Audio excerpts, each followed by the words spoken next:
Isidore came ashore just a week ago tomorrow. It destroyed homes and is blamed for at least 4 deaths. The damage estimates from that storm are at least $100 million.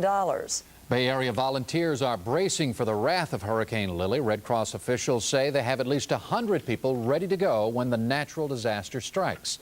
News Channel 8's Nerissa Press continues our team coverage. Eckerd College student Tom Webster keeps a close eye on Hurricane Lilli's path. And then here's, Lilli now as well. While Lilli inches closer to the Gulf Coast states, this Red Cross volunteer sits by 2 phones waiting for his fate.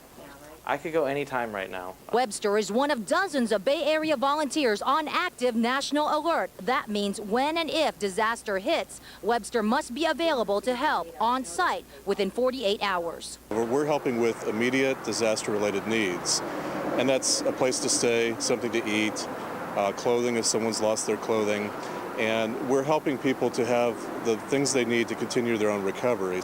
And volunteers aren't the only ones on standby. This emergency response vehicle is also on call should disaster strike. This vehicle is packed with meals and supplies for some 2,000 people. They're prepared in kitchens, in large industrial type kitchens, and loaded onto several vehicles. They can carry them to where they need to go.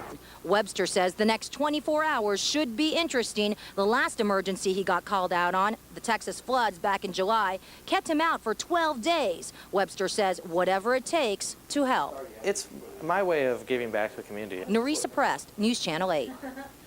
Volunteers will be traveling to disaster locations by land and by air. Some of the air travel is even provided through donated frequent flyer miles.